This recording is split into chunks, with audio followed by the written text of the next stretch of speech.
টেনিদা, ভূতে আমার পায়ে ঠাঁই করে একটা চাপড় মারছে। টেনিদা বললে, শাট আপ, ধান করে যা। কিন্তু আমার যে সোপার মারলো। ধ্যান না করলে আরও মারবে, চোখ বুজে বসে থাক। স্যাটারডে সাসপেন্স বাই কুণালে আপনাদের সবাইকে স্বাগত। আজ আপনারা শুনবেন নারায়ণ গঙ্গোপাধ্যায় রচিত টেনিদা সমগ্র থেকে সাংঘাতিক। গল্প শুনতে ভালো লাগলে চ্যানেলটিকে সাবস্ক্রাইব এবং ভিডিওটিকে একটি লাইক করে দেবেন। তাহলে শুরু হচ্ছে সাংঘাতিক।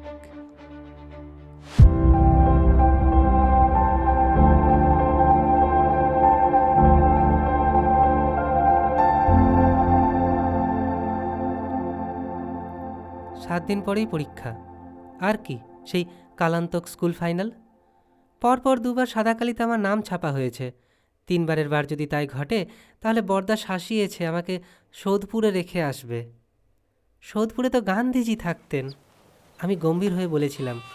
তুমিও থাকবে, বড়দা আরও গম্ভীর হয়ে বললে, তবে গান্ধীজি যেখানে থাকতেন সেখানে নয়।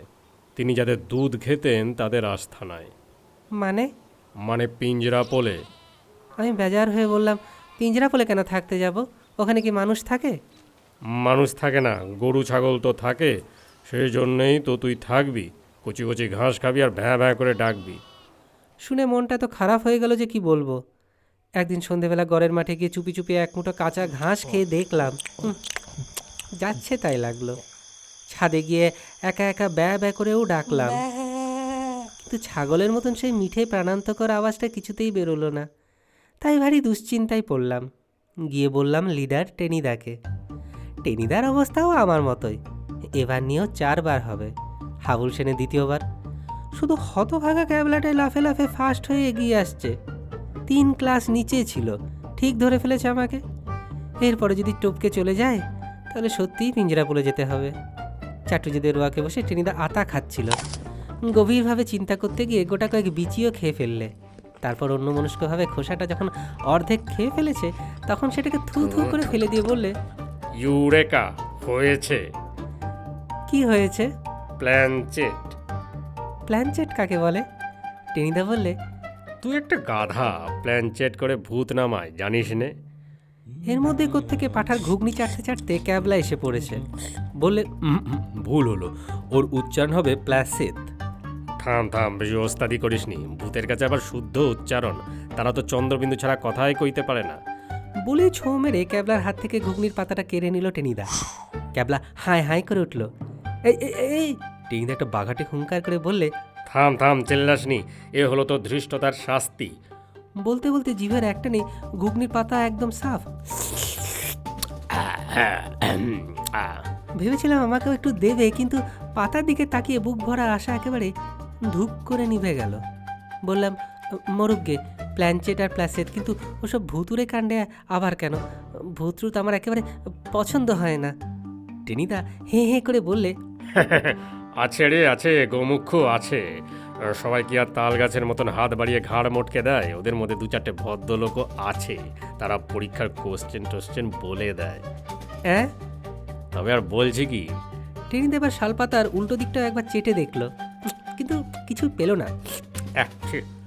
তালগোল পাকিয়ে ক্যাবলার মুখের উপর পাতাটা ছুঁড়ে দিলে। বললে, আমার ভিরিঞ্চি মামা কিছুতেই আর বিএ পাশ করতে পারে না। গুনে গুনে 18 বার গাড্ডা খেলো।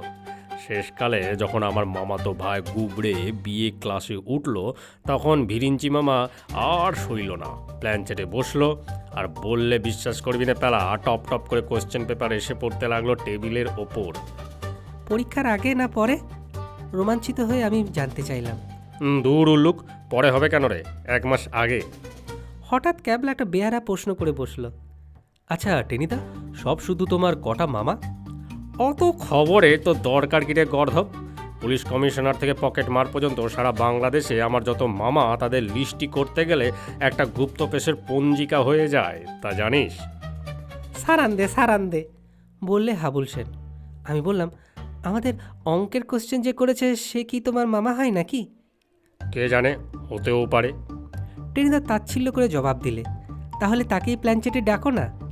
চুপ কর বেল্লিক, জ্যান্ত মানুষ কি কখনো প্ল্যানচেটে আসে? ভূতকে ডাকতে হয়। ভূতের অসীম ক্ষমতা, যা ইচ্ছে তাই করতে পারে। তেমন তেমন ভূত যদি আসে, ব্যাস মার দিয়া কেল্লা। বেশ তো, আনো না তবে ভূতকে। আমি অনুনয় করলাম।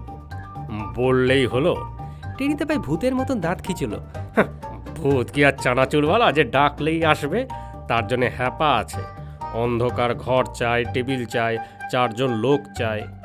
ক্যাবলা চোখ দুটো মিটমিট করছিল, বললে, ঠিক আছে, আমাদের গ্যারেজের পাশে একটা অন্ধকার ঘর আছে, একটা পা ভাঙা টেবিল আমি দেব, আর 4 মূর্তি আমরা তো আছি। টেনিদা বললে, বাহ, গ্র্যান্ড।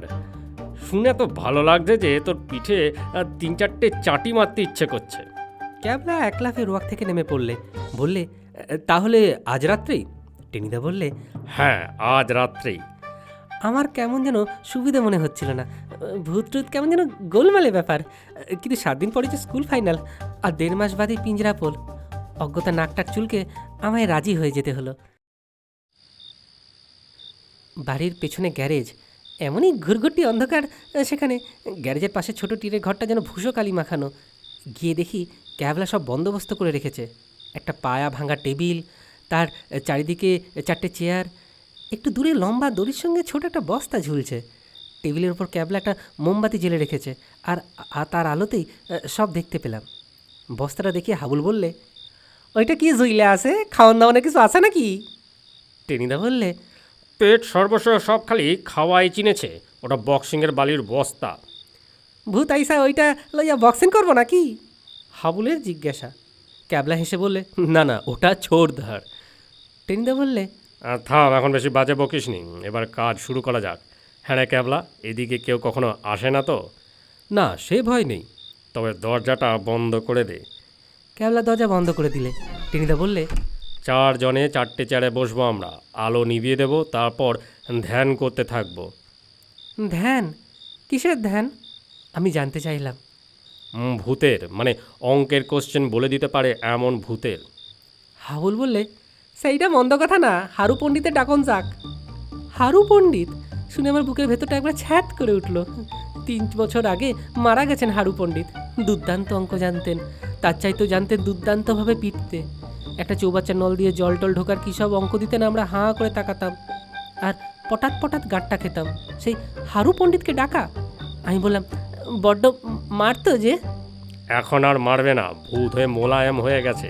তাছাড়া কেউ তো আর ডাকে না, আমরা ডাকলে কত খুশি হবে দেখিস। শুধু অঙ্ক কেন, চাই কি আদর করে সব কোশ্চেনই বলে দেবে। টেনিদা আমাকে উৎসাহিত করলো। ক্যাবলা বললে, তবে ধ্যানে বসা যাক। আমি বললাম, হ্যাঁ ভাই, একটু তাড়াতাড়ি, বেশি দেরি হয়ে গেলে বড়দা কান পেঁচিয়ে দেবে। আমি বলে এসেছি ক্যাবলার কাছে অঙ্ক কষতে যাচ্ছি। টেনিদা বললে, আমি আলো নিভিয়ে দিচ্ছি, তার আগে শেষ কথাগুলো বলে নি। সবাই হারু পণ্ডিতকেই ধ্যান করবি, এক মনে এক প্রাণে। সেই দাড়ি, সেই ডাঁট ভাঙা চশমা, সেই টাক, সেই নস্যি নেওয়া। ক্যাবলা বললে, সে গাঁটটা? টেনিদা ধমক দিয়ে বললে, চুপ। বাজে কথা এখন বন্ধ, শুধু ধ্যান, এক মনে এক প্রাণে, শুধু প্রার্থনা। স্যার, দয়া করে একবার আসুন, আপনার অধম ছাত্রদের পরীক্ষার কোশ্চেনগুলো বলে দিয়ে যান। আর কিছু না, আর কোনো কথা নয়।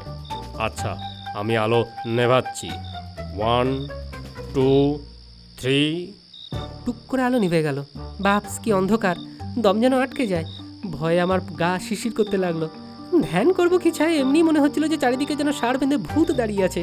তবু ধ্যানের চেষ্টা করা যাক। কিন্তু কি যাচ্ছে তো, মশাই ঘরে পা দুটো করে ফুটো করে দিচ্ছে। অনেকক্ষণ দাঁত তাঁত খিচিয়ে এ থেকে আর পারা গেল না। চটাস করে একটা চাটি মারলাম, কিন্তু এ কি, পায়ে চাটি মারলাম কিন্তু লাগলো না তো। আমার পা কি করে অসাড় হয়ে গেছে? আমার পাশ থেকে আবার হাবুল তখনই হাউ মাউ করে চেঁচিয়ে উঠল, আই ও টেনিদা, ভূতে আমার পায়ে ঠাঁই করে একটা চাপড় মারছে।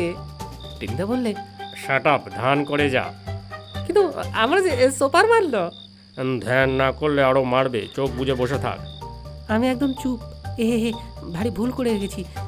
অন্ধকারে নিজের ঠ্যাং ভেবে হাবুলের পায়ে চড় মেরে দিয়েছি। আরও কিছুক্ষণ কাটলো, ধ্যান করবার চেষ্টা করছি, কিন্তু কিছুতেই ইয়ে হচ্ছে না। হারু পণ্ডিতের টাক, তার দাড়িটা বেশ ভাবতে পারছি, কিন্তু সঙ্গে সঙ্গে গাঁটটাটাও বিচ্ছিরিভাবে মনে পড়ে যাচ্ছে। আর তখনই ধ্যান বন্ধ করে দিচ্ছি। ওদিকে আমার দারুণ খিদে পাচ্ছে। আসবার সময় দেখেছি রান্না করে মাংস চেপেছে। এত এতক্ষণে হয়েও গেছে বোধ হয়। বাড়িতে থাকলে ঠাকুরদার কাছ থেকে একটু আধটু করে চাকতে টাকতেও পারতাম। যতই ভাবি খিদেটা ততই যেন নাড়ির ভেতরে পাক খেতে লাগলো। হঠাৎ অন্ধকার ভেদ করে রব উঠল। কি সর্বনাশ! ধ্যান করতে করতে শেষকালে পাঁঠার আত্মা ডেকে আনলাম নাকি? এতক্ষণ যে মাংসের কথাই ভাবছিলাম।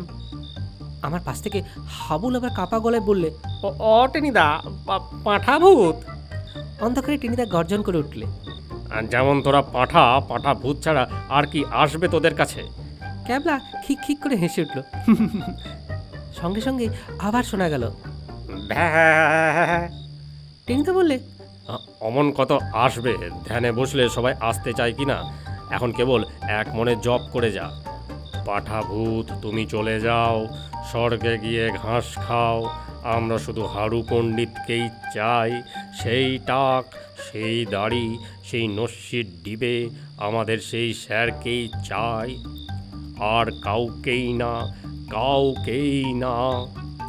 পাঠাভূতকে যেই আমি ডেকে ফেলেছি সেটা আমি চেপে গেলাম, কিন্তু আমার পায়ে ওটা কি সুরসুরি দিয়ে গেল। প্রায় চেঁচিয়ে বলতে যাচ্ছি, হঠাৎ টের পেলাম আরশোলা। খিদেটা ভুলে গিয়ে প্রাণপণে স্যারকে ডাকতে চেষ্টা করলাম, কিন্তু বেশিক্ষণ ধ্যানের জো আছে। ঘটাং করে কি যেন আমার পায়ে ল্যাং মারল। টেনিদা, ভূতে ল্যাং মারছে আমাকে। আমি আর্তনাদ করে উঠলাম। হাবুল বলে উঠল, খামোখা গাধার মতন চেঁচাস কেন? আমার পাটা হঠাৎ লাইগা গেছে। টেনিদা দাঁত কিরমির করে উঠল। উফ, এই গাড়লগুলোকে নিয়ে ধ্যান হয়? তখন থেকে সমানে ডিস্টার্ব করছে। এবার যে একটা কথা বলবে তার কান ধরে সোজা বাইরে ফেলে দেবো। আবার ধ্যান শুরু হলো। প্রায় হারু পণ্ডিতকে ধ্যানের মধ্যে এনে ফেলেছি। এলো এলো এলো এলো এলো এলো এই এসে পড়েছে বলতে গেলে। টাকটা প্রায় আমার চোখের সামনে। মনে হচ্ছে দাড়ির সুরসুরি আমার মুখে এসে লাগছে। এক মনে বলছি, দোহাই স্যার, স্কুল ফাইনাল স্যার, অঙ্কের কোশ্চেন স্যার। আর ঠিক তখনই কেমন একটা বিটকেল শব্দ হলো আমার মাথার উপরে। চমকে তাকাতে গিয়ে দেখি টিনের চালের গায়ে দুটো জল জলে চোখ, ঠিক যেন মোটা মোটা চশমার আড়াল থেকে হারু পণ্ডিত আমার দিকে চেয়ে রয়েছেন। আমার পালাজরের পিলেটা সঙ্গে সঙ্গে তরাক করে লাফিয়ে উঠল। ও কি টেনিদা! আমি আবার আর্তনাদ করে উঠলাম। সঙ্গে সঙ্গে সেই জ্বলন্ত চোখ দুটো যেন শূন্য থেকে ঝাঁপিয়ে পড়ল, আর আমার মাথার উপর সে লাগলো একটা রাম চাটি। ভূত হয়ে এসে চাটি মোলায়েম হওয়া তো দূরে থাক, আরও মোক্ষম বলে মনে হলো। বাপরে গেছি বলে আমি প্রায় এক প্রচণ্ড লাফ মারলাম। সঙ্গে সঙ্গে টেবিল উল্টে পড়লো। খাইছে বোধে খাইছে রে! হাবুল কেঁদে উঠল। টেবিল চাপা দিয়ে আমায় মেরে ফেলে দিল রে। ট্রেনের চিৎকার শোনা গেল। অন্ধকার আমি দরজা দিকে ছুটে পালাতে চাইলাম। সঙ্গে সঙ্গে কে যেন আমার ঘাড়ে লাফ দিয়ে পড়লো। আমার গলা দিয়ে গ্যাং ঘোঁক বলে একটা আওয়াজ বেরোলো, আর তারপরেই সর্ষে ফুল, ঝিঝির ডাক, পটলডাঙ্গা প্যালারাম একেবারে ঠায় অজ্ঞান। চোখ মেলে দেখি মেঝেই পড়ে আছি, আর ঘরে মোমবাতি জ্বলছে, আর ক্যাবলা আমার মাথায় জল দিচ্ছে। চেয়ার টেবিলগুলো ছত্রাকার হয়ে আছে ঘরমা। আমি বললাম, ভূত। ক্যাবলা বলে, না না না, ভূত নয়। টেনিদার হাবুল তক্ষুনি পালিয়েছে বটে, কিন্তু তোকে চুপি চুপি সত্যি কথা বলি, ঘরটার পেছনে একটা ছাগল বাঁধা আছে। দাদুর হাঁপানি রোগ আছে কিনা, ছাগলের দুধ খায়, সেই ছাগলটাই ডাকছিল। আর সে জল জলে চোখ, সেই চাটি? হুলোকে আমাদের বেড়াল এই ঘরে প্রায় ইঁদুর মারতে আসে। হুলো কি অমন চাটি মারতে পারে? চাটি মারবে কেন রে বোকা? তুই চেঁচালি, ভয় পেয়ে হুলো চাল থেকে লাফ দিলে, পড়বি তো পর ছোটদা স্যান্ডব্যাগের ওপর, আর সঙ্গে সঙ্গে ব্যাগ দোল খেয়ে এসে তোর মাথায় লাগলো। তুই ভাবলি হারু পণ্ডিতের গাঁটটা। ক্যাবলা হেসে উঠল। আর আবার ঘাড়ে অমন করে লাফিয়ে পড়লো কে? হাবলা ভয় পেয়ে বেরোতে গিয়ে তোকে বিধ্বস্ত করে চলে গেছে। ক্যাবলা হেসে উঠল আবার। আমি আবার চোখ বুঝলাম। ক্যাবলা কথাই হয়তো ঠিক, কিন্তু আমার মন বলছে ওই হুলো আর বালির বস্তার মধ্যে দিয়ে সত্যি সত্যি হারু পণ্ডিতের মোক্ষম চাটি আমার মাথায় এসে লেগেছে। কারণ পৃথিবীতে অমর দুর্দম্য চাটি কেউ হাঁকড়াতে পারে না, আর কিছুতেই না। এখানেই সমাপ্ত নারায়ণ গঙ্গোপাধ্যায় রচিত টেনিদা সমগ্র থেকে সাংঘাতিক। গল্প শুনতে ভালো লাগলে চ্যানেলটিকে সাবস্ক্রাইব এবং ভিডিওটিকে একটি লাইক করে দেবেন। ধন্যবাদ।